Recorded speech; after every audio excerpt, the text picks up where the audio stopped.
Selamat sore teman-teman peserta PSU Learning Academy. Apa kabarnya?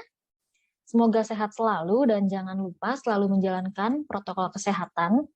Selamat datang kembali di training kita pada sore hari ini. Jangan lupa untuk menyalakan kamera, memasang virtual background, dan ikuti terus rangkaian acara pada hari ini untuk mendapatkan info-info mengenai pengembangan diri yang dapat membuat kita menjadi pribadi yang luar biasa dan unggul. Hari ini program pembelajaran kita dengan topik personal effectiveness, dan hari ini materi yang akan kita bahas mengenai building motivation and commitment. Baiklah, sebelum lanjut, mungkin di sini ada teman-teman yang baru join, jadi izinkan saya menjelaskan sedikit mengenai apa itu PSU Learning Academy. PSU Learning Academy adalah inisiasi gerakan bertujuan untuk meningkatkan kualitas individu dalam segi pengembangan diri melalui berbagai kegiatan training yang berbiaya sesuai dengan kemampuan para pesertanya. Dana yang terkumpul dari para peserta akan didonasikan untuk membantu kegiatan belajar mengajar di sekolah alternatif jalanan atau SAAJA. PSUIS ini terselenggara dalam rangka anniversary Talent HRM di bulan Juli dengan tema berbagi untuk sesama, menginspirasi untuk semua. Acara ini pun disupport oleh Inergi dan Sekolah SAAJA. Kami ucapkan terima kasih banyak untuk teman-teman yang sudah berdonasi dan kepada teman-teman PSU Learning Academy yang berkenan untuk melakukan donasi, dapat ke rekening yang sudah kami sampaikan di chat box. Pada chat box teman-teman sudah ada juga link untuk registrasi ulang dan untuk verifikasi sertifikat yang nanti teman-teman terima setelah mengikuti pelatihan. Jadi jangan lupa untuk registrasi ulang. Baik, Bapak, Ibu, dan teman-teman semua, selagi semuanya bersemangat, di hari Jumat yang ceria ini, kita akan capture terlebih dahulu momen ini dengan berfoto bersama. Bapak, Ibu boleh membuka kameranya.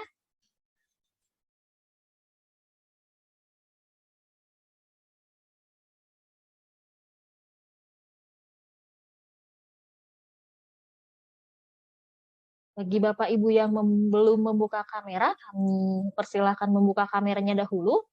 Saya akan berhitung 1-3, Bapak Ibu boleh tersenyum sambil melambaikan tangan ya. Baik Bapak Ibu, saya akan hitung 1, 2, 3.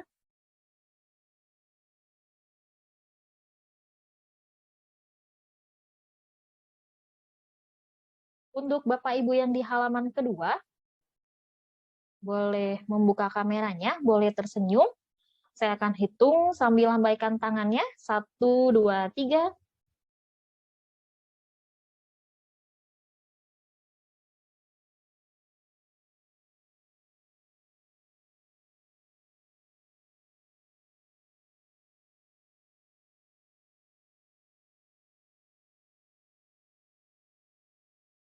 Baik Bapak Ibu dan teman-teman semua, sebelum kita masuk ke materi dari fasilitator kita akan perkenalkan fasilitator kita terlebih dahulu.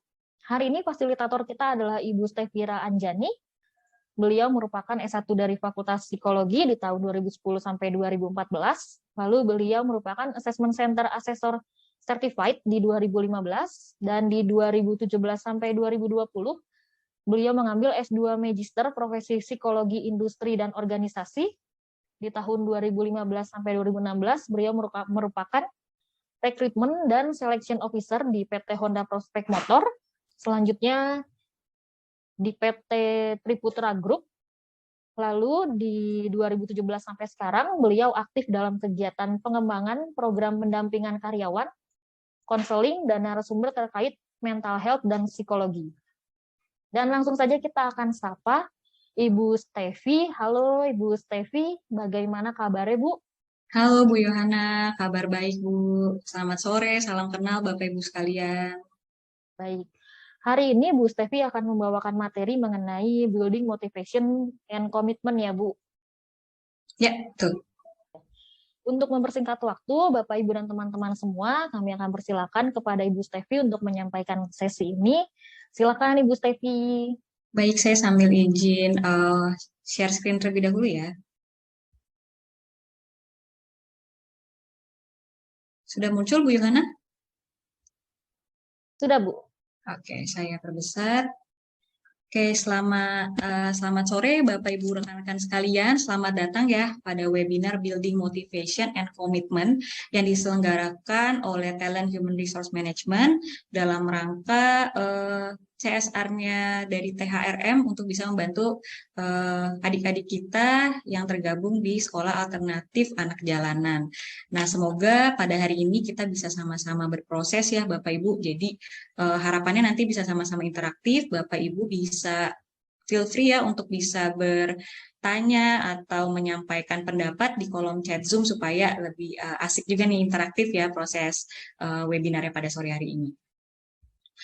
Baik, sedikit perkenalan ya, tadi sudah disampaikan juga oleh Bu Yohana, saya Stevi Ranjani, biasa dipanggil Stevi, background saya psikolog industri organisasi Bapak Ibu. Jadi banyak juga berproses di bagian pengembangan karyawan, pendampingan karyawan, konseling, pengembangan kompetensi, dan juga well-being, seperti itu. Nah, kita masuk ya Bapak Ibu, langsung aja ke dalam topik webinar kita kali ini. Mungkin Bapak Ibu sekalian juga udah pada familiar saya yakin ya tentang apa itu motivasi gitu ya. Nah, cuman supaya lebih menarik gitu ya webinarnya supaya lebih interaktif, boleh nih dituliskan menurut Bapak Ibu motivasi itu apa sih? Sepengetahuan Bapak dan Ibu aja gitu ya, kita sama-sama saling sharing nih. Boleh silahkan dituliskan di kolom chat Zoom-nya, nanti saya bacakan satu-satu. Menurut Bapak Ibu, motivasi itu apa sih?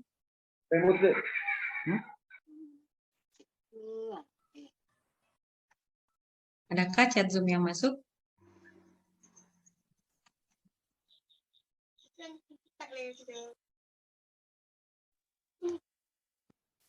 Oke, belum ada yang masuk nih. Ada yang mau membantu saya menjawab, Bapak Ibu mungkin? Oke, terima kasih Pak Imam Syafi'i ya, sudah ada yang masuk nih. Motivasi itu adalah sebagai penyemangat. Bapak Ibu yang lain masih ditunggu jawabannya?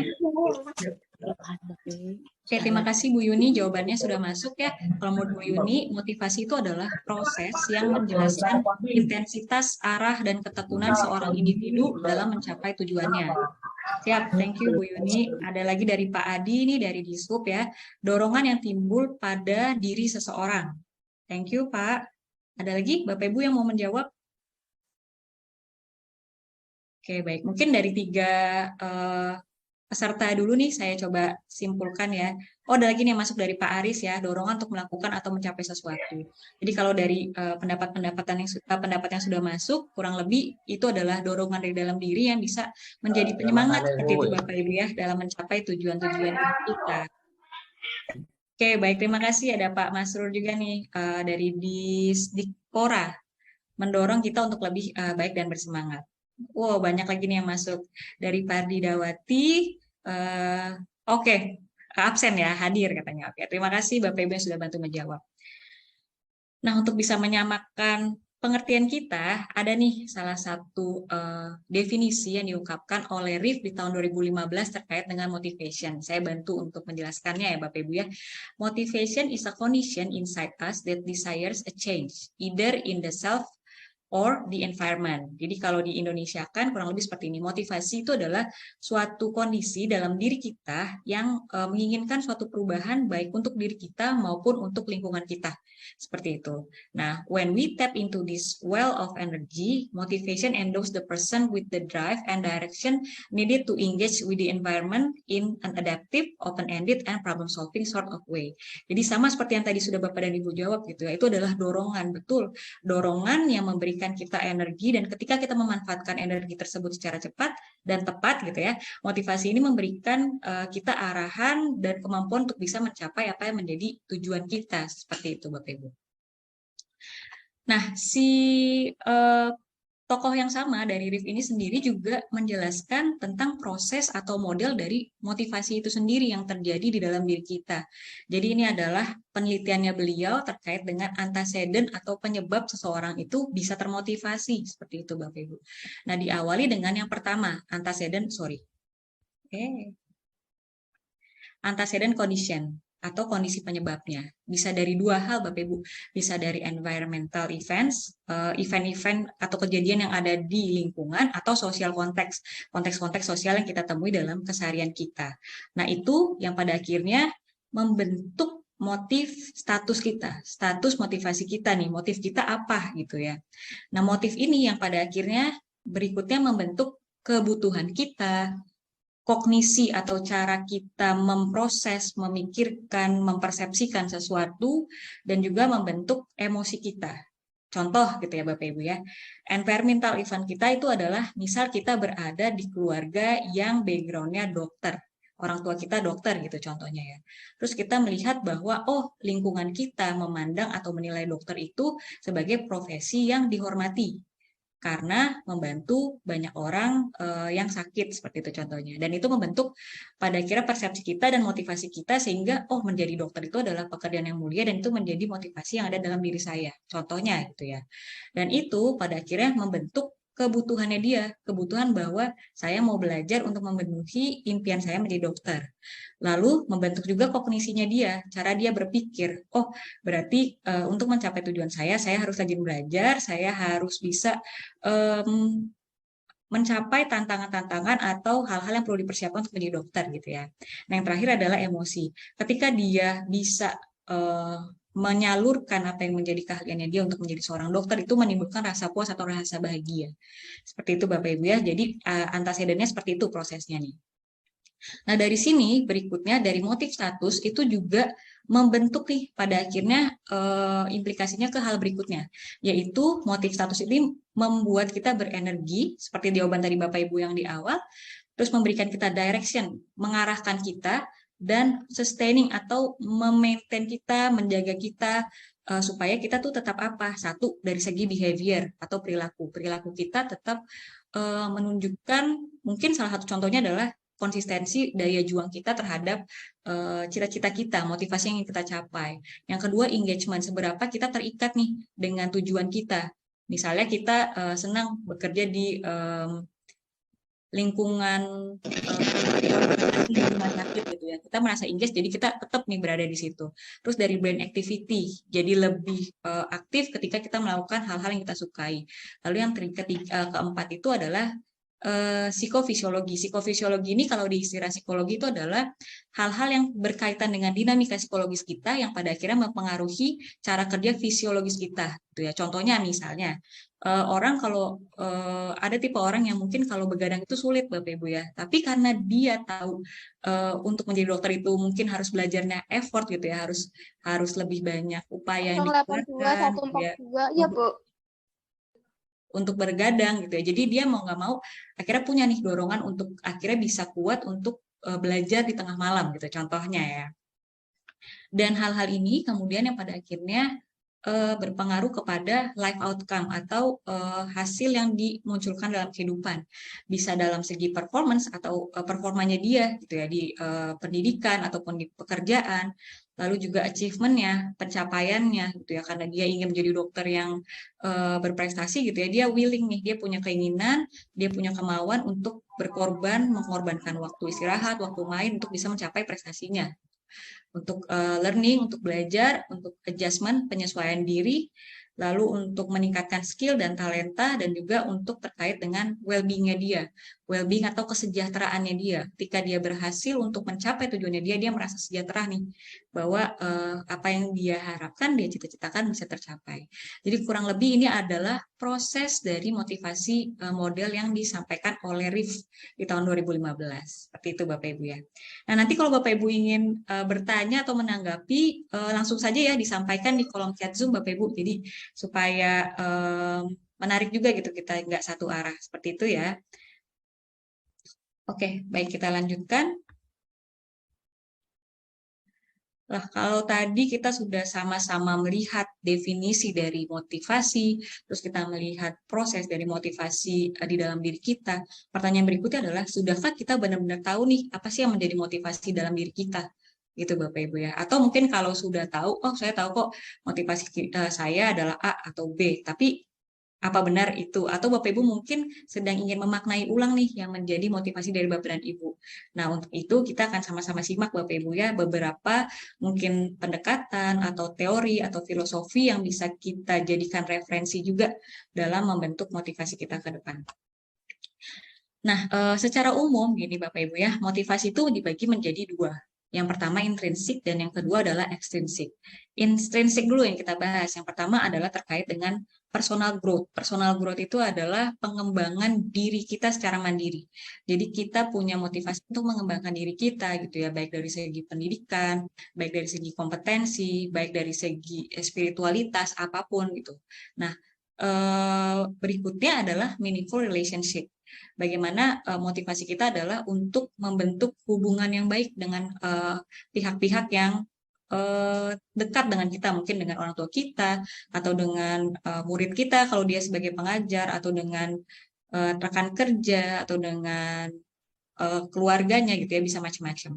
Nah, yang ketiga adalah community contribution. Intrinsic motivasinya dia adalah bagaimana dia bisa memberikan kontribusi kepada lingkungannya, mungkin bisa untuk komunitas yang ada di tempat tinggalnya, mungkin dia bisa bekerja sebagai PNS gitu ya. Kalau tadi saya lihat beberapa Bapak Ibu dari beberapa institusi ya sebagai ASN, nah itu bisa berkontribusi buat komunitas atau buat masyarakat gitu ya.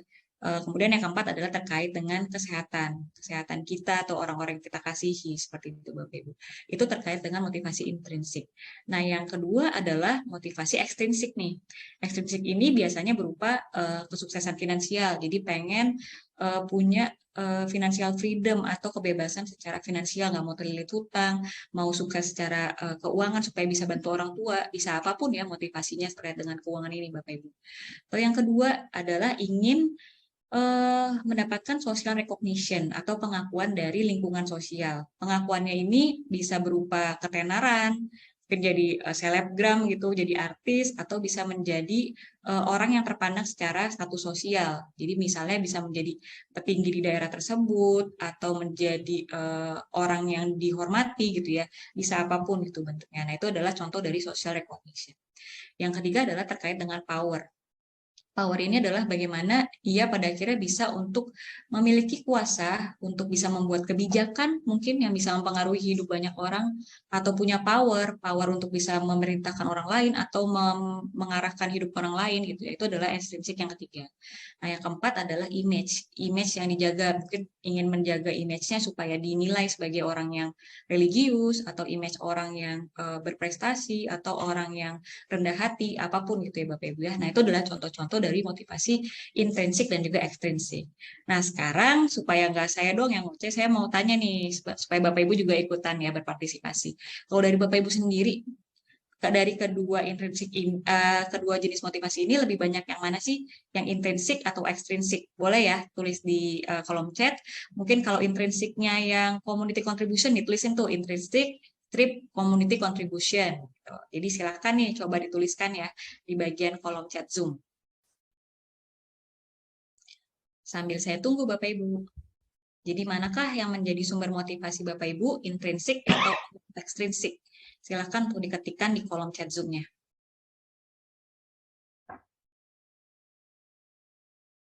Silahkan Bapak Ibu waktu dan tepat untuk mengetikkan di kolom chat Zoom. Oke, sepertinya sudah ada yang masuk ya. Intrinsik dari Bu Yuni. Thank you, Bu. Silahkan Bapak Ibu yang lain. Ada intrinsik, ada ekstrinsik. Kira-kira mana sih yang lebih cenderung muncul gitu ya di dalam diri Bapak Ibu dalam menjadi motivasi keseharian Bapak Ibu? Masih gampang nih, masih dua, intrinsik atau ekstrinsik nih. Silahkan.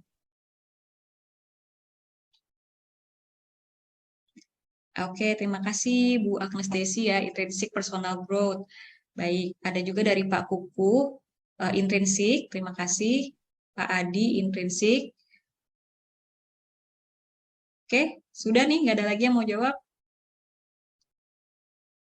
Oke, nah sambil Bapak Ibu menjawab, mungkin saya juga sambil menjelaskan ya bahwasannya mau intrinsik atau ekstrinsik apapun itu tidak ada yang salah, tidak ada yang benar Bapak Ibu ya. Jadi semuanya adalah benar pada dasarnya gitu. Jadi tidak ada masalah nih Bapak Ibu mau yang mana gitu yang mendominasi motivasinya, karena di psikologi sendiri ada istilah individual differences gitu ya. Antara satu orang dengan orang yang lainnya itu sah-sah aja kalau berbeda gitu, karena ya manusia memang diciptakan berbeda satu dengan yang lainnya gitu. Ini udah ada juga yang masuk ya, udah mulai banyak Pak Masrur, intrinsik, Pak Heru, intrinsic health, Pak Raffi, intrinsik. Jadi kurang lebih secara umum banyak didominasi oleh faktor intrinsik ya Bapak Ibu. Terima kasih untuk jawabannya, menarik nih. Dinamikanya lebih banyak terkait dengan intrinsik. Baik. Nah, berikutnya mungkin untuk membantu juga ya menambah referensi kita terkait motivasi, ini ada teori dari Maslow terkait dengan hierarchy of needs. Jadi Maslow ini menyebutkan bahwa ada kebutuhan-kebutuhan yang punya tingkatan, yang apabila tingkatan-tingkatannya itu tercapai atau terpenuhi oleh seorang manusia, gitu ya, dia bisa mencapai fase yang paling akhir, yaitu self-realization atau self-actualization, atau aktualisasi diri gitu istilahnya ya. Nah, kalau di sini dibagi ke dalam 5, Bapak Ibu dikelompokkan. Yang pertama adalah kebutuhan physiological atau kebutuhan fisik. Itu kebutuhan paling mendasar seperti bernafas, makan, minum, ada seks, terus tidur, dan lain sebagainya. Itu adalah fisiologi. Yang kedua adalah safety. Yang safety ini adalah terkait dengan keamanan, rasa aman gitu Bapak Ibu ya. Punya sandang pangan papan, punya tempat tinggal, punya tempat berlindung yang dia bisa merasa keamanan itu. Lalu kalau sudah terpenuhi, naik nih ke tingkat berikutnya, yaitu belonging. Belonging itu adalah rasa atau kebutuhan untuk bisa menjalin relasi dan juga diterima oleh lingkungan kita. Makanya yang muncul adalah friendship, family, atau intimacy dengan pasangan kita. Lalu kalau ini sudah terpenuhi, tahapan yang berikutnya adalah esteem. Bagaimana kita punya kebutuhan untuk bisa menjadi percaya diri gitu ya, dengan cara mungkin berprestasi, mendapatkan respect dari orang lain, itu adalah self esteem. Nah, yang terakhir kalau ini sudah terpenuhi, maka kita masuk ke tahapan puncak di mana itu merupakan pewujudan dari pemenuhan seluruh kebutuhan dan juga pencapaian dari potensi dan kompetensi kita gitu, yaitu self aktualisasi diri. Nah, ini adalah salah satu contoh teori yang bisa kita pahami gitu ya Bapak Ibu dalam mengenali nih kebutuhan-kebutuhan yang sebenarnya ada dalam diri kita untuk menjadi motivasi kita melakukan keseharian kita. Tapi perlu disimak lagi gitu ya Bapak Ibu, perlu disikapi lagi dengan bijak, karena ya memang Maslow ini pada dasarnya itu berkembang teorinya dari culture Barat, gitu ya, dari budaya Barat, dan ketika dimasukkan ke Indonesia juga nggak bisa plak-plakan gitu. Jadi kita harus melihat beberapa hal yang bisa diadaptasikan atau yang bisa ditinjau kembali.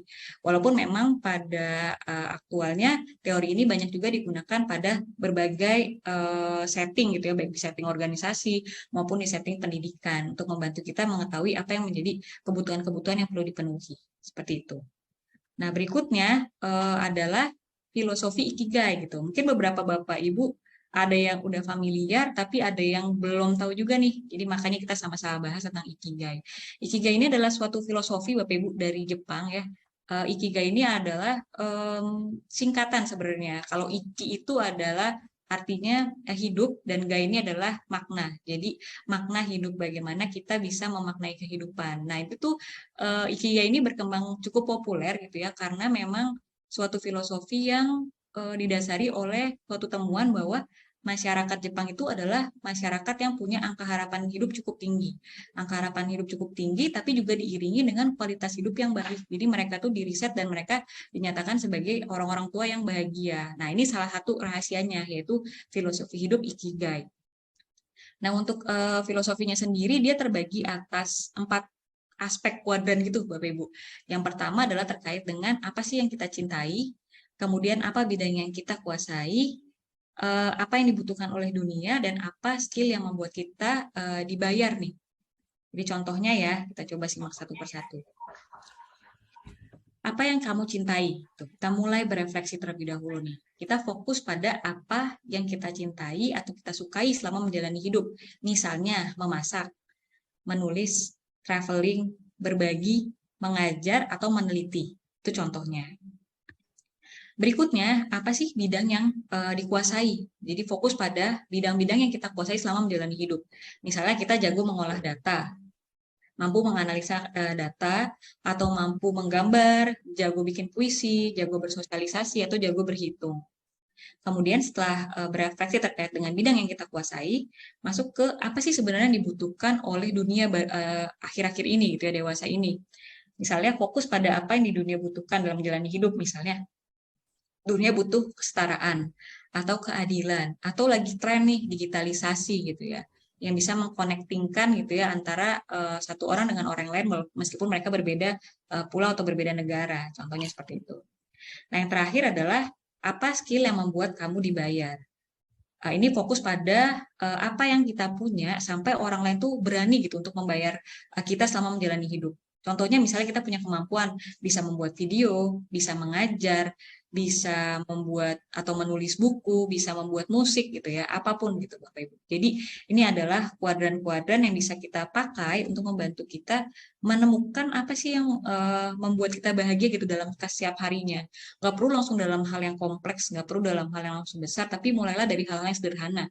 Misalnya tadi ya, ketika kita bangun pagi, oh saya suka banget nih dengan dengerin musik, ya udah berarti mendengarkan musik atau memainkan alat musik gitu ya. Jadi dimulailah dari hal-hal yang sederhana, tidak perlu memulai dari hal-hal yang kompleks seperti itu Bapak Ibu.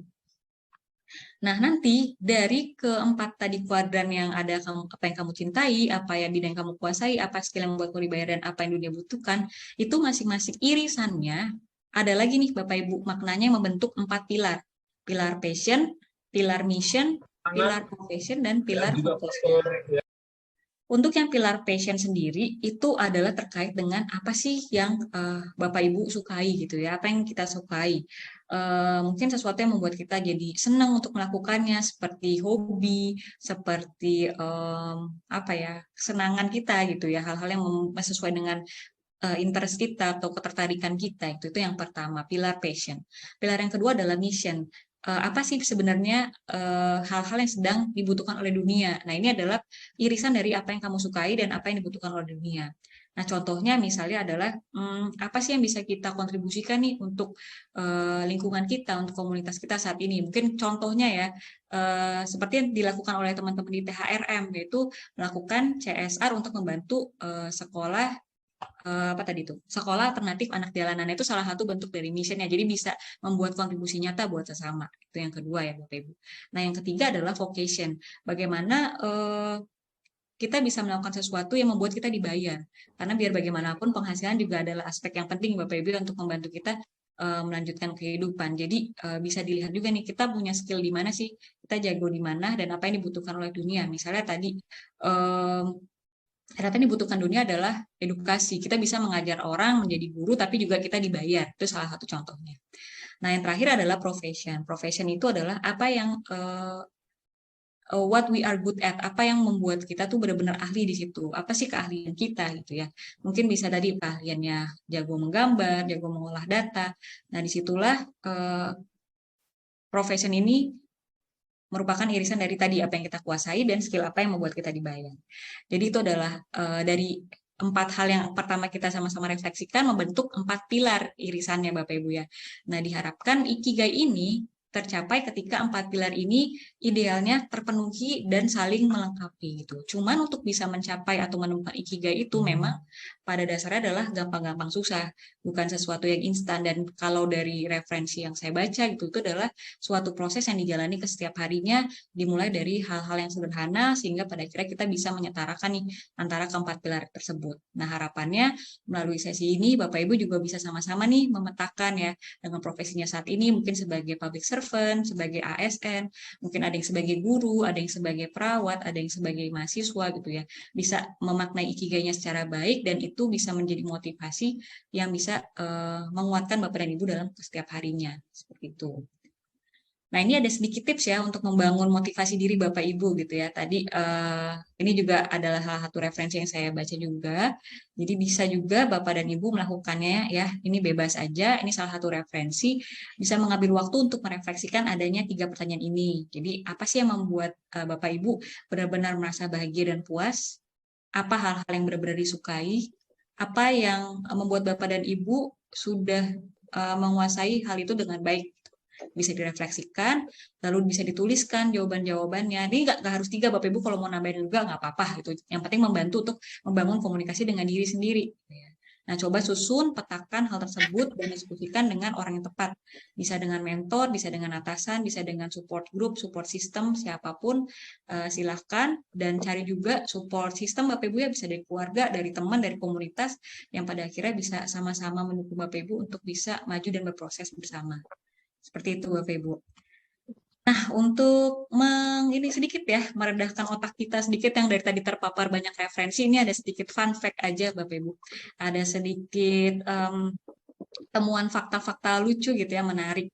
Bahwa ternyata ini nih, ada survei yang menunjukkan bahwa 4 dari 5 orang itu atau 79% menyatakan bahwa memiliki pekerjaan yang mereka maknai secara baik itu membuat mereka lebih bahagia gitu ya.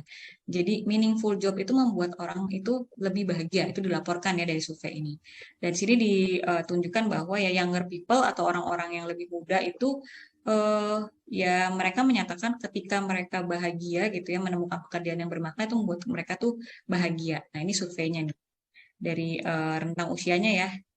Bisa dilihat, nah di sini younger people-nya nih, mereka jauh lebih bahagia ketika melakukan hal-hal yang membuat mereka bahagia. Jadi apapun ya pekerjaan ya Bapak Ibu ya, kadang makna hidup itu suka kita sepelekan karena mungkin kita udah tahu dan kita sudah selalu berproses setiap harinya, tapi itu ternyata berdasarkan riset adalah hal-hal yang membuat kita justru lebih bahagia gitu menjalani pekerjaan kita atau menjalani hidup kita. Jadi jangan disepelekan juga ya apa yang menjadi makna dari kenapa kita melakukan pekerjaan kita atau apa yang kita lakukan setiap harinya. Karena pasti punya makna dan dampak. Nah, ini contohnya ya, misalnya ada orang yang suka bekerja sebagai ASN, atau ada yang suka jadi programmer, atau ada yang suka menjadi scientist, teacher, perawat, dokter, apapun itu profesinya. Jadi semua sangat baik. Balik lagi nih, kita suka nggak dengan pekerjaan yang kita, happy nggak menjalani pekerjaan yang menurut kita punya dampak dan punya makna. Karena ada juga riset ya dari salah satu majalah yang mengeluarkan artikel yang bagus gitu menurut saya. Jadi ini dari Harvard Business Review yang dia juga menyatakan gitu bahwa 9 dari 10 orang bahkan menyatakan bahwa mereka tuh mau kok gitu ya mendapatkan penghasilan atau dibayar lebih rendah untuk melakukan pekerjaan yang mereka suka gitu, bahwa ya ini adalah riset yang menarik. Ketika melakukan sesuatu yang pekerjaan yang mereka sukai bahkan jauh lebih besar dampaknya dibandingkan faktor finansial gitu. Nah, ini adalah fakta yang menarik untuk disimak sama-sama Bapak Ibu ya. Jadi penting ya makna itu dalam membantu kita firm dengan apa yang kita jalani sehari-hari. Oke, saya sambil lihat jamnya dulu Bapak Ibu ya supaya nggak kelewatan nih. Oke, masih 17.34, aman. Nah, berikutnya adalah kalau kita sudah tahu nih apa sih yang menjadi sumber motivasi utama kita, pertanyaan berikutnya adalah bagaimana kita bisa berkomitmen dalam menjaga motivasi di diri kita. Oke, Bapak Ibu, mungkin familiar ya dengan tangga-tangga kehidupan ini. Nah, kira-kira di tangga keberapa nih kita biasanya sudah kita capai nih, Bapak Ibu? Which step have you reached today? Kira-kira langkah mana nih yang udah dicapai oleh Bapak Ibu? I want to do it, I can do it, I want to do it, how do I do it? Atau yang mana? Ayo, silakan Bapak Ibu. Tangga pertama, tangga kedua, ketiga, keempat, kelima, ke-6, 7, ke-8. Silakan dituliskan di kolom chat Bapak Ibu dengan angkanya saja, boleh? I try to do it. Baik, terima kasih Bapak Raffi Zahran. Yang ketiga, Pak Kukuh. Terima kasih Pak. I want to do it. Siap. Nah, ada lagi? Pak Mazrur. Yang ketiga, I want to do it. Thank you Pak. Bu Feni ya, I can do it. Siap. Oh, udah mantap ya Bu Feni tadi ya, udah di sini nih, I can do it. Bu Suryana atau Pak Suryana ya, ini sudah di I want to do it. Bapak Ibu yang lain silahkan.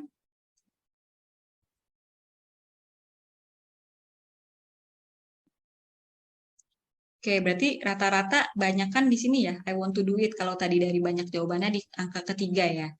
Oke, masih panjang Bapak Ibu ya untuk mencapai yes, I did it. Tapi tetap semangat ya Bapak Ibu untuk bisa mencapai tangga yang terakhir, itu dijalani saja.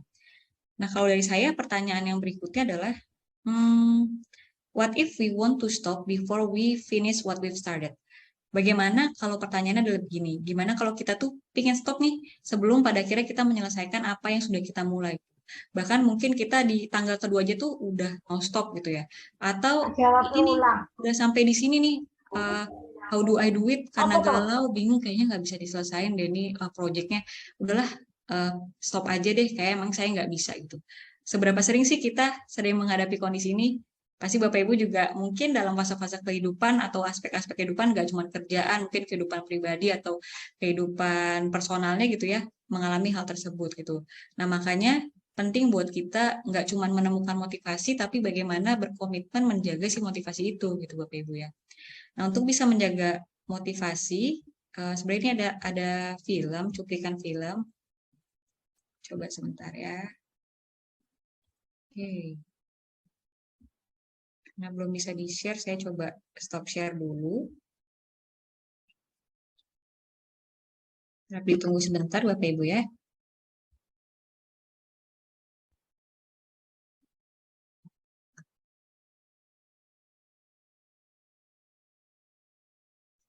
Oke, masih belum bisa muncul ya. Coba saya buka linknya dulu.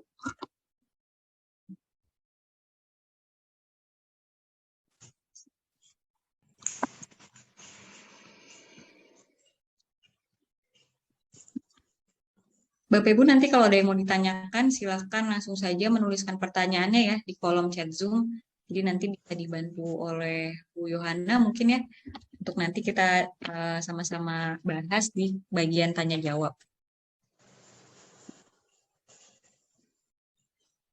Helen Hansel was able to win any competition she took part in. She was known as the contest queen. Oke, sebentar. Saya sambil share screen dulu Bapak Ibu ya.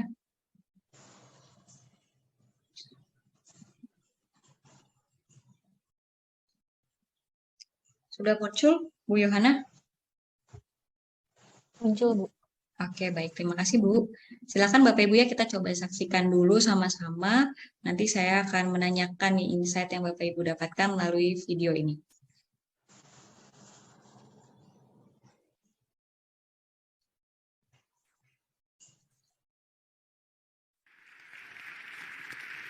Thank you. Thank you.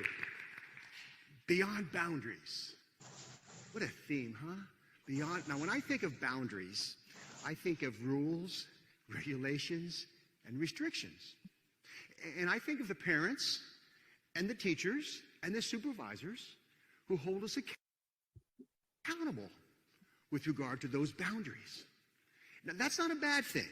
I know if you're like me, I need supervisors. I need someone holding me accountable to do the right thing. But beyond boundaries is something different. I think of those leaders, those teachers, those supervisors, those parents who inspire us to go beyond the call of duty, to do more than we have to do it not because they tell us, but because we want to. I would like to share with you what the research says about how to make that happen. And not just for other people, but for yourself. Here's the deal. How can we inspire people and ourselves to be self-motivated? There's another word. It's called empowerment. You've heard that word, right? Now, the management definition of empowerment is get her done. Just get her done with fewer resources and less time. I empower you. Make it happen. I'm talking about feeling empowered. That's different. Feeling empowered is when you're self-motivated. Now, if you want to know if you feel empowered or if your child, your student, your worker feels empowered, ask them 3 questions. And if they say yes to these 3 questions, they will feel empowered. And by the way, this is not based on common sense. It's based on research. But you've all been there, so it'll feel like common sense. Question number 1, can you do it? Albert Bandura calls it self-efficacy. Do you believe you can do it? Do you have the time, the knowledge, and the training to do what we're asking you to do? If you answer yes, good. Second question, will it work? Do you believe that we're asking you to do the process will work? Albert Bandura calls that response efficacy, believing that the behavior will lead to the ultimate outcome. By the way, that takes education, right? We have to show them the data. We might show them some theory. We show them, teach them why this might work. I just used the word education. Earlier, I used the word training. Is it education? Middle school education, high school education, college, higher education. Then you go to industry. What do you call it? Training. You have your training department. There must be a difference. Well, you know the difference. Do you want your kids to have sex education or sex training? And your kids might answer the question differently. Because you know that training means you do the behavior and you get feedback. That's powerful. Powerful. Have you ever heard this word, online training? It's an oxymoron, isn't it? I mean, training is watch the behavior. Online training, it's like plastic silverware, jumbo shrimp, legal brief, country music. I mean, it doesn't work. Okay, so if you answer yes to it will work, third question, is it worth it? So we've had a training question, we've had an educational question, this is the motivational question. Do you believe the consequences? This is about consequences. B.F. Skinner taught us this, selection by consequences. Dale Carnegie quoted B.F. Skinner and said, from the day you were born, everything you did was because you wanted something for doing it. Consequences. Is it worth it? So you have to convince people that it's worth it. Now, by the way, if you answer yes to those three questions, you feel competent. Am I right? You feel competent at doing worthwhile work. You've all been there. When you feel competent at doing worthwhile work, you're more likely to be self-motivated. You've been there. No one has to be looking over you. You feel, now here's the challenge, leaders, teachers. How do you inspire people to feel competent? Well, you give them feedback. You give them recognition. You show them they are competent. Okay, I got one more, another C word. Choice. Your common sense will tell you. When you believe you have a sense of autonomy, a sense of choice in what you're doing, you feel more self-motivated. B.F. Skinner taught us that too. In his book, Beyond Freedom and Dignity, way back in 1971, reading that book changed my life because I realized that I am controlled by consequences. But sometimes I don't feel controlled. When I'm working for a pleasant consequence, it feels good. It feels like I'm working to get something. When I'm working to avoid an aversive consequence, I feel controlled. That's called negative reinforcement. So here's a challenge, leaders. How do we get people to become success seekers rather than failure avoiders? First day of introductory psychology class. I teach 2 classes of 600 students. Maybe some of you have been in that class. And remember, the first day I say, how many are here to avoid failure? And 80% raise their hand. And I say, well, thanks for coming. I know you're motivated, but you're not happy campers. You probably told your friends, I got to go to class. It's a requirement. Not I get to go to class. It's an opportunity. You probably woke up to an alarm clock, not an opportunity clock. And it's all in how you see it. Really, it's all in how you see it. It's your paradigm. It's how you communicate to others and how you communicate to yourself. So Ellen Langer said in her book, Mindfulness, she said, and psychologists know, when you perceive choice, you perceive motivation. You're more motivated. So the deal is, for yourself, sit back and reflect. Be mindful of the choices you have. And talk about being a success seeker rather than a failure avoider. It's all how you talk, how you communicate to yourself and to others. I got a 4th C word, community. Powerful word. Psychologists know that social support is critical. People who perceive a sense of relatedness, a sense of connection with other people, they feel motivated and they're happier. I want to recite a poem. It's called The Cookie Thief by Valerie Cox. Selama gap year ini, aku banyak menggunakan Oke, sebentar Bapak Ibu ya. Skip dulu nih.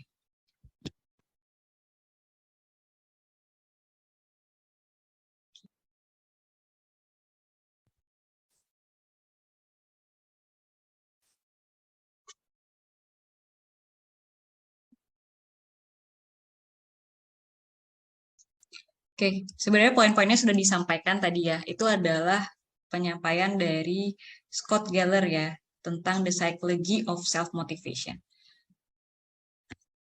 Mungkin saya tanya dulu ke Bapak Ibu ya, apa sih insight yang Bapak Ibu dapatkan dari video tersebut nih, melalui chat Zoom, silakan. Saya tunggu.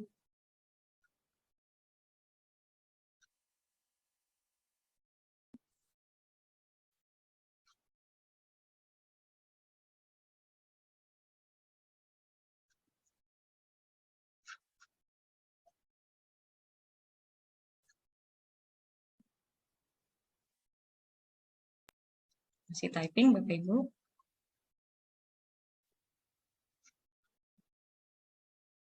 Wah, belum ada chat yang masuk nih.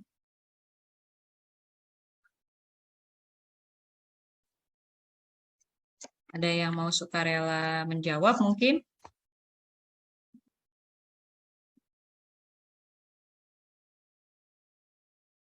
Nggak ada? Atau saya tunjuk nih, sukarelawan nggak ada nih mewakili rekan-rekan yang lain? Tenang aja Bapak Ibu, nggak ada jawaban yang benar yang salah.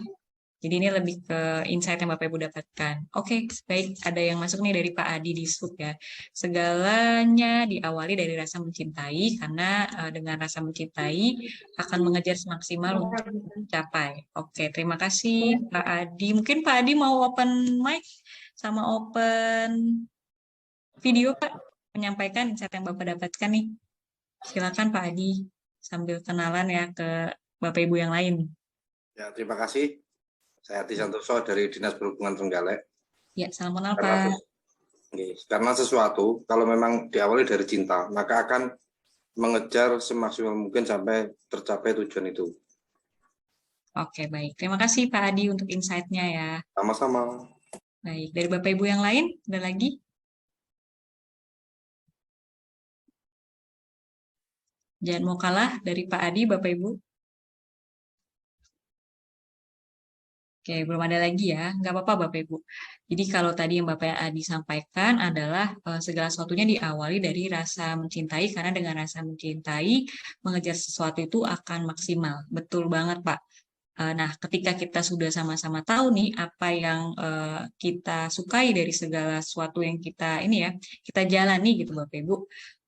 Penting buat kita untuk bisa menjaga itu semua, menjaga apa yang kita cintai dengan tadi ya, kalau yang disampaikan oleh Scott Geller itu adalah empowerment, yaitu adalah menguatkan apa yang menjadi motivasi kita dalam mencintai sesuatu dan menjaga itu secara baik, memaintain itu semua, bukan cuma untuk kita tapi juga untuk orang lain juga bisa, gitu Bapak Ibu. Nah itu dimulai dari yang namanya proses refleksi ini. Jadi psychology of self-motivation dilakukan dengan melakukan refleksi diri sendiri, yaitu menanyakan 3 hal kepada diri kita. Yang pertama, can you do it? Bisakah kita melakukan hal tersebut?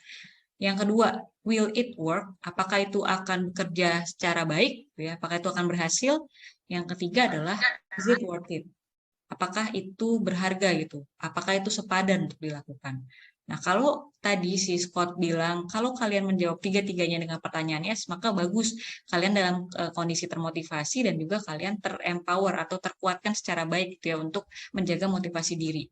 Tapi kalau jawabannya itu tidak pada masing-masing pertanyaan, maka tadi disampaikan oleh dia tipsnya untuk masing-masing refleksi diri yang dilakukan ya. Kalau tadi dijawab, can you do it? Ternyata jawabannya no atau nggak bisa gitu. Ya maka yang dia sampaikan adalah ya carilah ilmu, bisa berupa training. Kalau training itu ditekankan pada behavior, tapi kalau will it work gitu ya, mungkin dia masih ragu nih bisa berhasil atau enggak, berarti bukan pendidikan, data, ilmu gitu ya. Sehingga pada akhirnya untuk pertanyaan yang pertama dan kedua, untuk keraguan-raguannya dia itu bisa dikuatkan. Nah, yang terakhir, is it worth it? Apakah itu merupakan sesuatu yang berharga atau sepadan atau pantas untuk dilakukan gitu ya? Perlu nggak sih melakukan itu semua? Nah, itu renungkan kembali gitu ya. Apakah usaha nantinya akan merasa bahagia ketika melakukan itu? Nah, yang terakhir adalah ingat lagi alasan kenapa Bapak dan Ibu memulai hal yang Bapak Ibu lakukan gitu ya. Jadi kalau tadi ada anak tangganya banyak, ingat lagi nih, nah ngapain saya membuat langkah pertama ini? Apa yang menjadi faktor utama atau sumber utama motivasi yang membuat Bapak Ibu menyukai itu? Apakah karena Bapak Ibu terpaksa atau kalau kata Pak Adi, Bapak Ibu mencintainya gitu ya, sehingga menjalankannya juga jadi lebih enjoy. Seperti itu. Nah, yang terakhir, yang terakhir adalah ini, secara umum ada 4C ya disampaikan oleh Scott Geller untuk membantu seseorang itu membangun dan berkomitmen dengan motivasi dirinya. Pertama, berikan persepsi terkait dengan kompetensi tadi ya. Can I do it? Dia kan ada keraguan-raguan. Berikan persepsi bahwa dia itu berkompeten kok, dia punya kemampuannya kok gitu ya. Terus konsekuensi yang mendorong dia gitu. Apa yang ingin dia capai gitu. Kemudian ada perceive choice-nya gitu. Mereka punya persepsi bahwa punya pilihan kok. Menurut kamu berharga atau enggak untuk dilanjutkan ya? Kalau berharga diperjuangkan, kalau tidak ya udah itu kembali ke pilihan dirimu gitu ya, bukan karena keterpaksaan. Nah, yang keempat adalah C yang terakhir itu adalah terkait dengan community.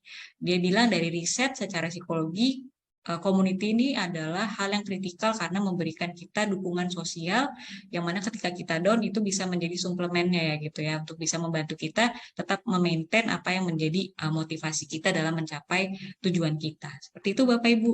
Terakhir ya, ini dari kutipan salah satu motivator muda yang berprestasi dari Jerome Pauline, dia menyatakan bahwa kita mungkin terlalu fokus dengan proses jatuhnya gitu ya. Kondisi terjatuh tanda kutip, jatuhnya perjalanan yang harus kita tempuh, susahnya ujian, jauhnya perjalanan harus kita tempuh, lalu susahnya ujian yang harus kita hadapi. Tapi ketika kita memutuskan untuk memulai dan menikmati prosesnya, tanpa kita sadari kita sudah sampai di tempat tujuan. Gitu. Jadi seperti itu Bapak Ibu untuk sesi hari ini. Mungkin kita masuk ke sesi tanya jawab. Nah, sambil Bapak Ibu mungkin nih mikir-mikir apa ya yang mau ditanyain, saya ingetin kembali ya untuk program dari Talent Human Resource Management. Bapak Ibu di sini kalau tadi ada yang motivasinya intrinsik, mungkin ada yang social contribution atau community contribution. Jangan lupa kita juga ada ya program untuk berbagi ke saudara-saudara kita yang membutuhkan di sekolah alternatif anak jalanan. Jadi Bapak Ibu caranya gampang, tinggal scan barcode dan nanti bisa ikuti petunjuknya untuk mengirimkan donasi. Seperti itu. Terima kasih dari saya kembalikan ke Bu Yohana. Baik, terima kasih Bu Stevi untuk materinya. Baik Bapak Ibu, jika ada yang ingin bertanya atau ada yang ingin diskusi dengan Ibu Stevi, Bapak Ibu boleh langsung open mic-nya, di unmute, atau mungkin kalau masih malu-malu boleh ditulis di kolom chat-nya.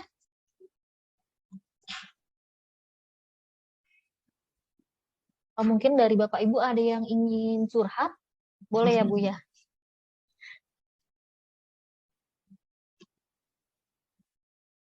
Silahkan Bapak Ibu. Oh, udah siap-siap mau weekend nih kayaknya Bu Yohana, udah tinggal besok ya akhir pekan.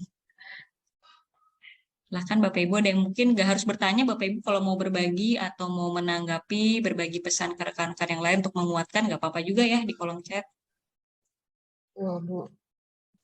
Mungkin Bu Meifa yang ada di layar saya nih, Bu Meifa mungkin mau berbagi kisah kah Bu atau mau bertanya? Itu tadi dari chat ada juga yang mau bertanya kayaknya. Bu, Bapak atau Ibu Raffi? Oh, Silakan. Pak Raffi Zahran Nugraha. Pak Raffi, monggo Pak. Di mana Pak Raffi?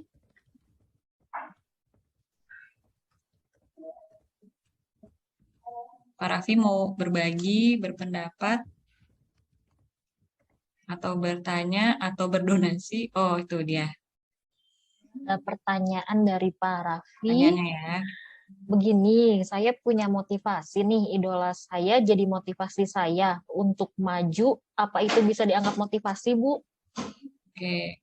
Baik, untuk maju apa nih Pak? Maju pilpres ya, atau maju dalam arti dari segi karir, dari segi pengembangan diri, atau seperti apa Pak? Begini nih kan, Nah, waktu itu kan idola saya kan udah sukses gitu di pada masa-masanya, tapi dia tuh sukses di bidang lain gitu Mbak. ya, Tapi saya ingin maksud saya motivasi tapi di bidang lain gitu, misalnya masa depan saya, pekerjaan saya gitu loh Mbak.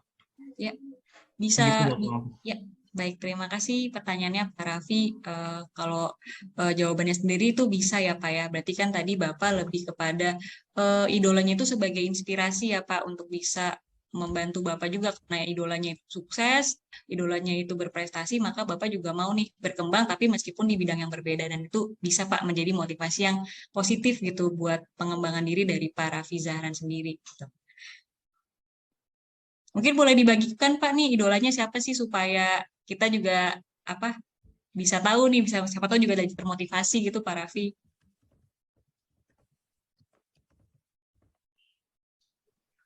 Malu Bu, katanya. Tapi jangan kaget, gak apa-apa Pak, gak ada yang salah.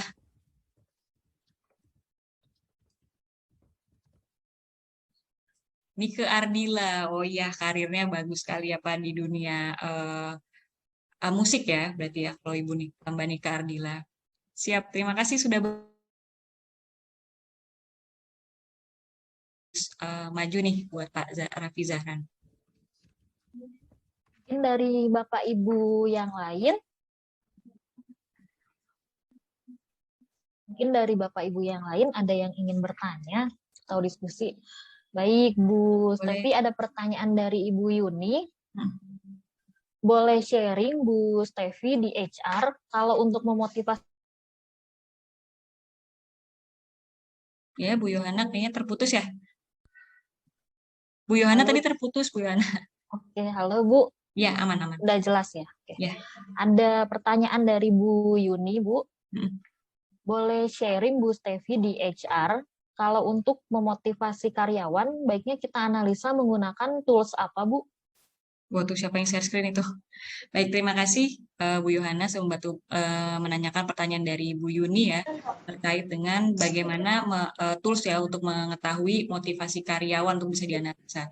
Nah, biasanya kalau dalam prakteknya ya Bu Yuni sebenarnya berbeda-beda ya, tergantung dari kebutuhan perusahaan itu sendiri. Mau men-treat karyawannya seperti apa atau mau menganalisa seperti apa. Tapi biasanya kalau pada beberapa perusahaan yang saya masuki gitu ya, atau yang saya pelajari juga di S2, biasanya ada terkait dengan toolsnya itu survei kepuasan dari karyawan atau survei engagement karyawan. Nah, dari situ dipetakan tuh mau pakai alat ukurnya siapa. Kalau di dunia psikologi ada juga kita kenal dengan tulisannya Herzberg, kalau saya nggak salah Herzberg teori gitu ya, untuk tahu motivasinya tuh hygiene motivation atau satu lagi tuh hygiene sama apa motivation gitu. Saya lupa satunya lagi itu untuk melihat tuh motivasi-motivasi dari karyawannya seperti apa. Terus bisa dilihat aspek-aspek mana sih sebenarnya yang mau digali. Nggak cuma dari kuesioner kuantitatif, tapi bisa juga dari kuesioner yang sifatnya open question gitu. Jadi balik lagi ke pertanyaan apa yang mau kita gali terkait dengan motivasi karyawan. Terus nanti dari kuesioner itu atau dari data kuantitatif itu diteruskan lagi nih ke proses FGD dan ke proses interview dari beberapa sampling yang mau dicari gitu ya. Terus digali, oh dari situ baru dianalisa nih, apa sih yang menjadi motivasi karyawan sehingga perusahaan bisa ngambil kebijakan dan bisa bentuk proses intervensi yang tepat untuk bisa memotivasi si karyawan itu. Seperti itu mungkin jawabannya. Semoga bisa membantu ya untuk Bu Yuni. Baik, terima kasih Bu Stefi untuk jawabannya. Oke, ada pertanyaan kembali Bu dari Pak Adi Dishub. Bagaimana menghadapi Orla ini mungkin orang lama ya Pak ya? Orang lama yang selalu menyamarkan ide kita. Dan lain waktu, dalam waktu yang lumayan lama, akan mengeluarkan ide itu seolah-olah dia yang punya ide. Orang lain Bu, sorry. Berarti jadi kayak diakuisisi gitu ya, Pak Adi, idenya ya diambil sama orang lain ya. Oke, baik Pak Adi. Terima kasih Pak Adi untuk pertanyaannya ya. Kalau ini mungkin lebih kepada, ini saya sambil ini juga ya, ngajak Bapak Ibu yang lain, kalau Bapak Ibu mungkin punya jawaban yang sekiranya mau dibagikan, boleh juga ya dituliskan di kolom chat, jadi nggak cuma saya aja, jadi kita sama-sama berproses gitu Bapak Ibu ya. Tapi kalau dari pengalaman saya, misalnya ada orang lain yang ngambil ide kita, ya berarti kan kita udah tahu nih Pak, contohnya, oh orang ini punya kecenderungan mengambil ide yang kita sampaikan, berarti sebelum orang itu ngambil, Bapak sebisa mungkin udah mempresentasikan ide tersebut ke orang-orang yang istilahnya orang-orang kunciannya ya, mungkin ke atasannya atau ke manajemen, dan itu kayak dikasih apa ya, watermark atau apa sih, tanda kutip sebagai ini loh, ini pemiliknya Pak Adi gitu. Jadi orang lain tuh ketika mau mengakuisisi ide Bapak ya udah nggak bisa gitu, karena itu udah karya Bapak yang udah didengar terlebih dahulu oleh manajemen gitu. Jadi ketika dia mau mengakuisisi ya berarti dia lebih kepada mengadaptasi ide yang pertama kali Pak Adi cetuskan. Itu sih Pak kalau dari saya. Tapi ini salah satu tips aja ya, mungkin disesuaikan juga dengan kondisi yang ada. Seperti itu sih Pak Adi. Semoga menjawab ya Pak. Atau Pak Adi mau menambahkan lagi nggak apa-apa.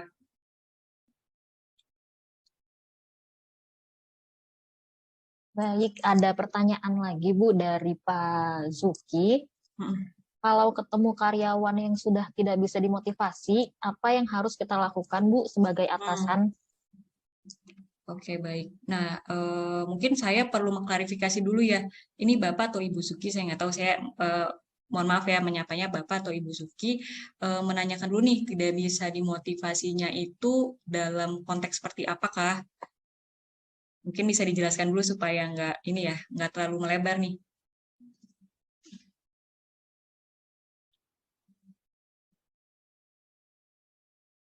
Mau buka open mic aja, Bapak atau Ibu Zuki, supaya lebih bisa menjelaskan.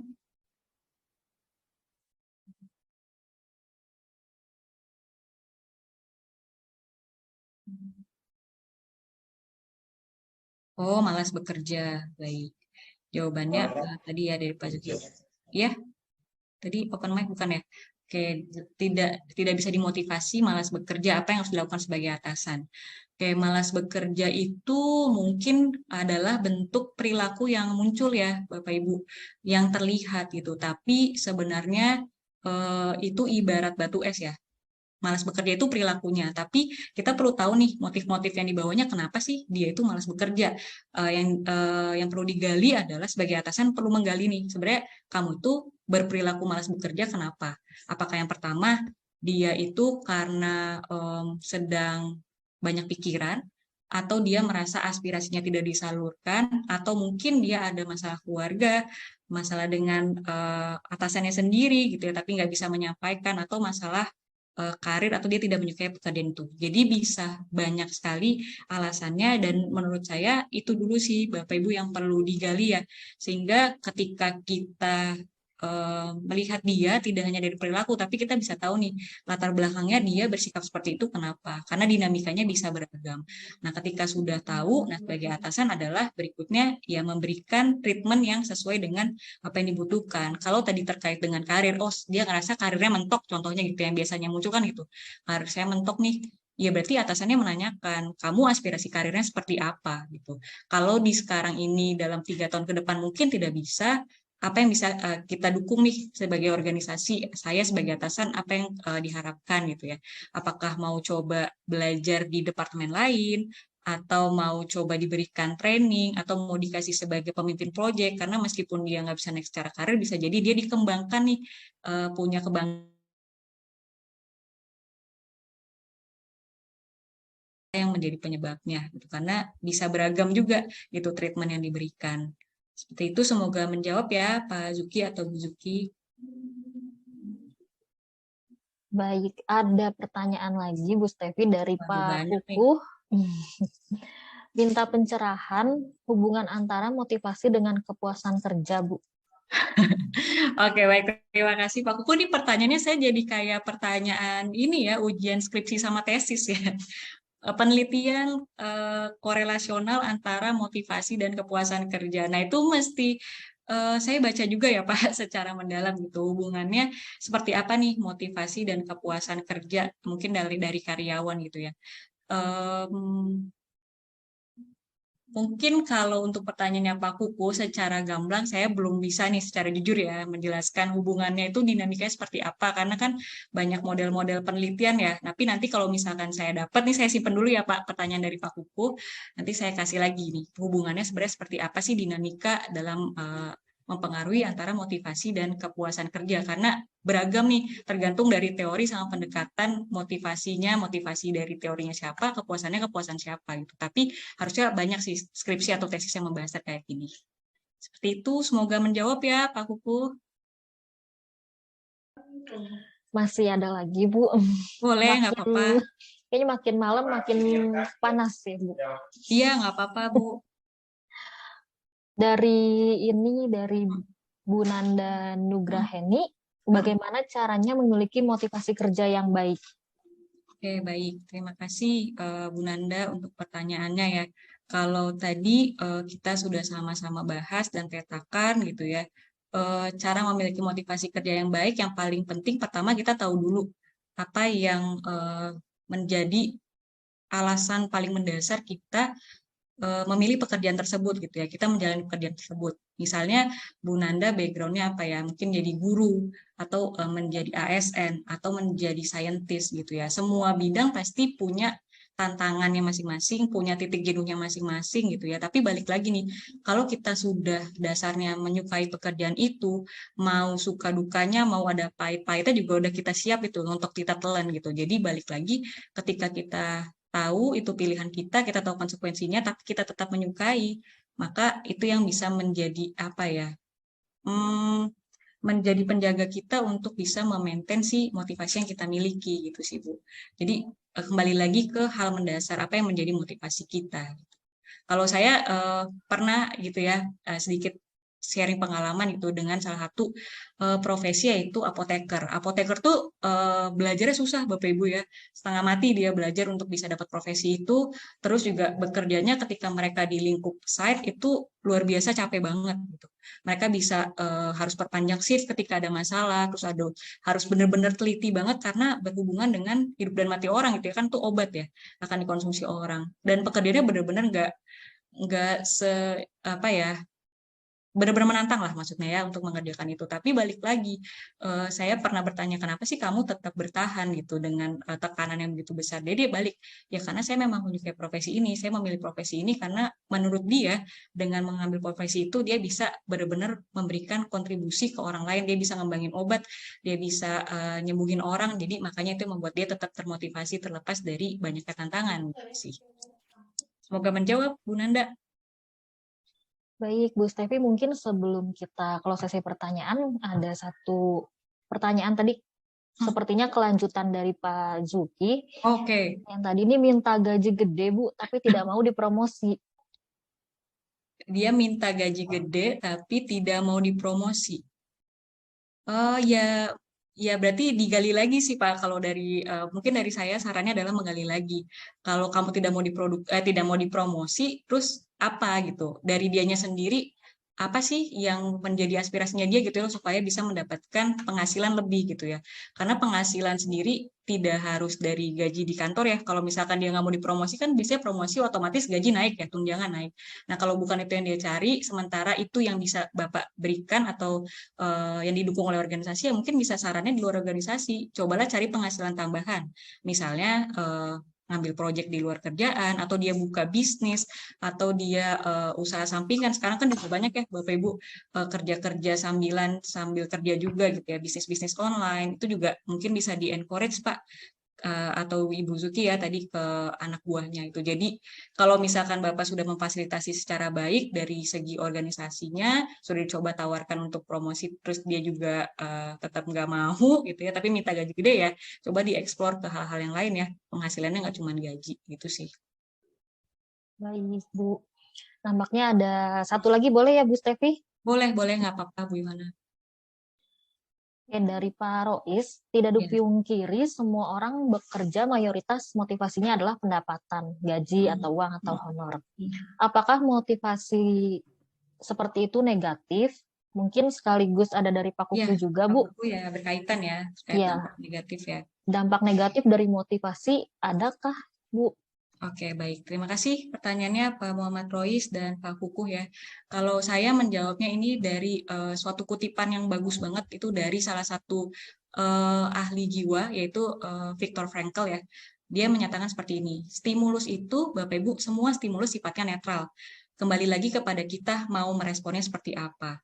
Jadi kalau dalam hal ini konteks adalah motivasi, motivasi itu adalah sifatnya netral. Bisa dia disikapi dengan positif, bisa dia berdampak negatif, kembali lagi kepada kita mau memberikan respon seperti apa terhadap motivasi itu. Ya, mungkin kalau dalam tadi konteksnya adalah uang, ya kalau uangnya dapat honor, dapat uang ternyata kita untuk memenuhi kebutuhan keluarga, untuk menyekolahkan anak secara tinggi, untuk membantu di komunitas seperti hari ini nih, kayak as you wish gitu ya. Berarti kan itu adalah hal yang baik. Berarti itu segala sesuatunya kembali lagi kepada kita Bapak Ibu. Untuk setiap stimulus adalah hal yang netral, bagaimana kita menyikapinya itulah yang akan membawa kita ke yang negatif atau yang positif. Seperti itu, jadi semoga menjawab ya Pak Muhammad Rois dan Pak Kukuh. Terima kasih, Bu. Siap, sama-sama Pak. Baik, Bapak Ibu, sesi pertanyaan kita close dulu, karena mungkin kalau nggak di-close, makin lebih banyak lagi Bu Stevi. Iya, seru, bagus. Maksudnya pesertanya sangat interaktif dan saya senang banget sih Bu Yohana, jadi bisa sama-sama berbagi dan belajar juga nih dari Bapak Ibu yang lain, kritis-kritis banget. Baik, terima kasih Bu Stevi untuk materinya. Sebelum kita closing webinar hari ini, kita akan adakan quiz games interaktif Bapak Ibu seperti biasa. Bapak Ibu cukup jawab di kolom chat box kami. Nanti yang tercepat akan mendapatkan voucher hadiah training di Talent HRM. Langsung saja kita masuk Bapak Ibu.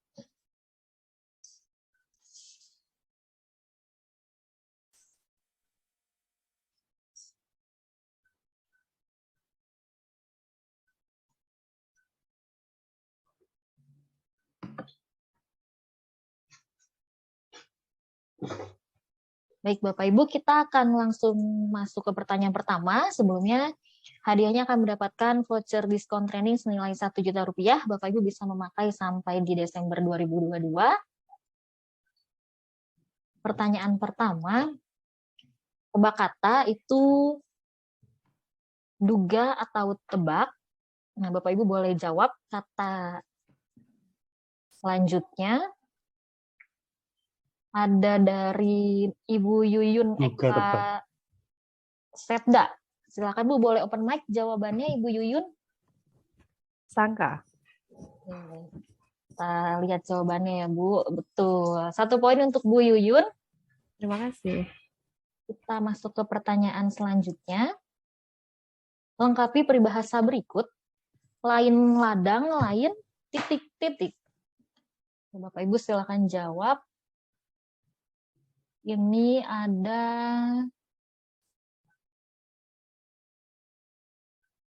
Pak Hadi Sutrisna.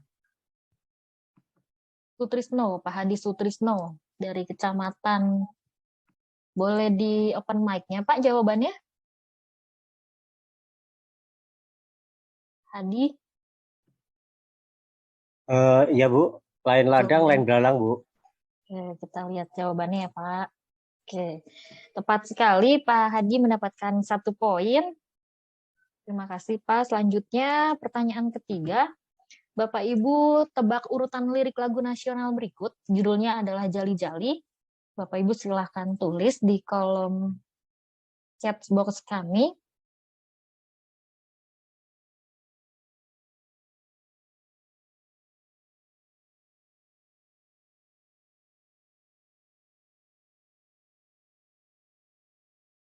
Ini yang tercepat ada Pak Muhammad Rois.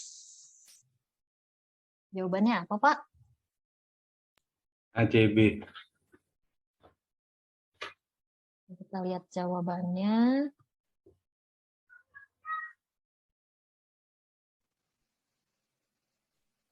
ACB ya, Pak?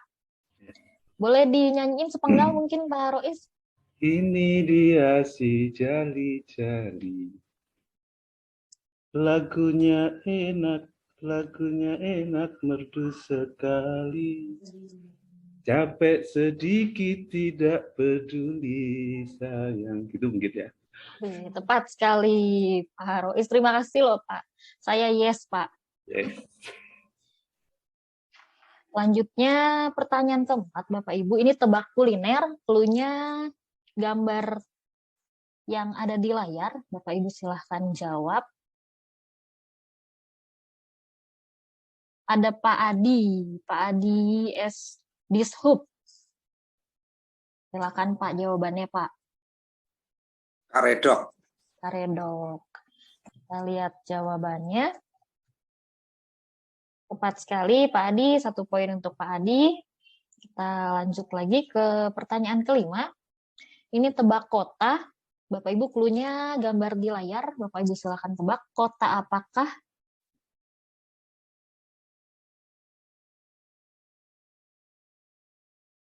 Pak Adi lagi. Oke, Pak Adi silakan jawabannya. Bengkulu. Lihat jawabannya. Bengkulu. Tepat sekali. 1 poin lagi untuk Pak Adi. Kita masuk ke pertanyaan terakhir, Bapak Ibu, di pertanyaan ke-6. Ini ada teka-teki. Kota apa yang paling dingin di Indonesia? Silakan Bapak Ibu.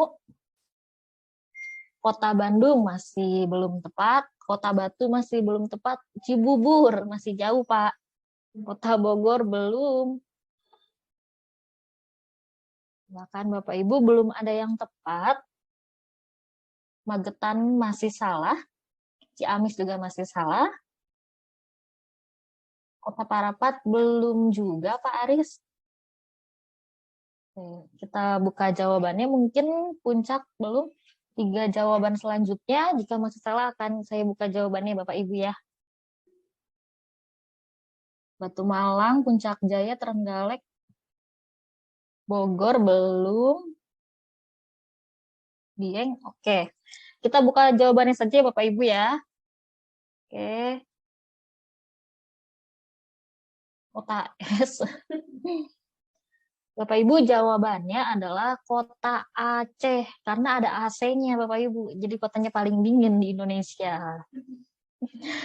Baik Bapak Ibu, untuk pertanyaan ke-6 bonus ya. Berarti belum ada yang dapatkan vouchernya. Terima kasih untuk Bapak Ibu yang sudah berpartisipasi untuk games quiz interaktif ini. Dan terima kasih kepada Bu Stevi atas materi hari ini, Bu. Untuk konklusi singkat tentang materi hari ini, mungkin Pak Adi boleh, Pak?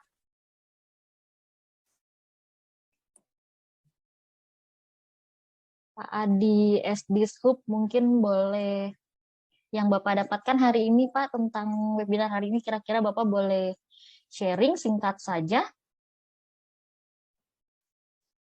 Terima kasih atas pengetahuan yang dapat kali ini. Mudah-mudahan bermanfaat bagi kami. Terima kasih. Baik, terima kasih Pak Adi. Mungkin dari Pak Rois, boleh Pak? Kalau dari Pak Rois mungkin yang Bapak dapat dari webinar kali ini tentang materi ini, boleh di-share singkat saja.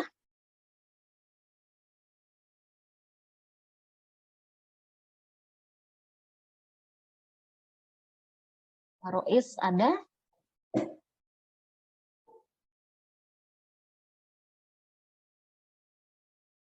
Atau dari Pak Aris mungkin, atau Bu Mei? Ada lagi kah?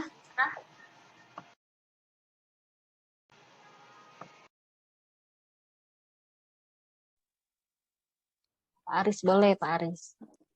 Ya, terima kasih Pak Yana, Bu Stevi. Terima kasih karena hari ini kita mendapat ilmu yang sangat bermanfaat. Semoga kedepannya kita lebih bisa termotivasi untuk pengembangan diri kita dalam karir kami, utamanya di pelaksanaan tugas kita sehari-hari. Mungkin kedepannya bisa lebih baik dari hari ini. Semoga begitu. Terima kasih. Sekali terima kasih. Baik, sekali lagi saya ucapkan terima kasih kepada Pak Adi dan Pak Aris untuk kesimpulannya.